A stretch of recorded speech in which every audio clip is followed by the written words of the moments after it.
Hello everyone, today I'll be discussing I Felt a Funeral in My Brain by Emily Dickinson. The first thing you want to look at is how Emily Dickinson capitalizes words such as funeral, brain, mourner, service, drum, etc. She capitalized those words to give them a sense of identity, to give them a sense of being separate and individual beings. So she does that for the sake of giving them emphasis on how important those words are.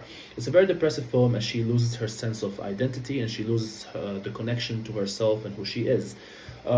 She talks about how she feels her own funerals and how there are certain mourners going back and forth, treading, emphasizing. She repeats the word treading to create emphasis.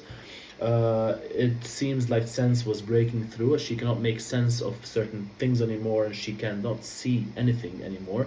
Then she narrates the story of her own funeral, how everyone is seated, those mourners who kept going to and fro now are seated.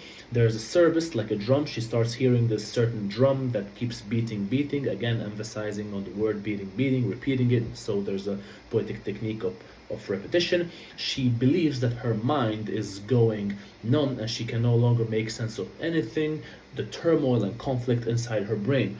Then she says that she hears them lift the box. That box happens to be perhaps her casket, and how she isn't able, or she hears the casket creak as she's inside of it. This is all in her head and it's all imaginary. It's not a real funeral. So her soul creaking out of her body is compared to how the box is creaking as it's being lifted by the people, the mourners, with those same boots of lead.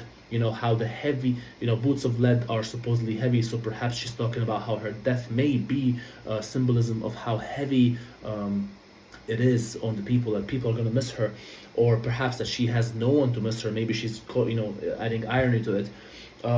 Also, as all the heavens wear a bell and being but an ear, and then space began to toll. She is in some sort of void and she can't make sense of what is going on, and then she hears a bell as from coming out of heaven, perhaps signaling that her time has come and she's supposed to go to heaven and that she's supposed to die because her time has come, as I said.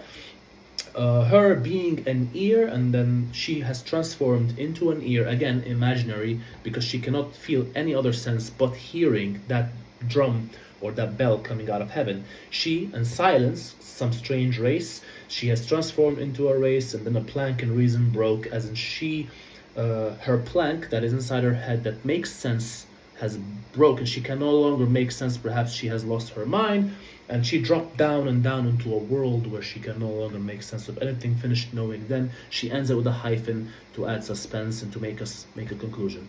I hope you have learned something new today.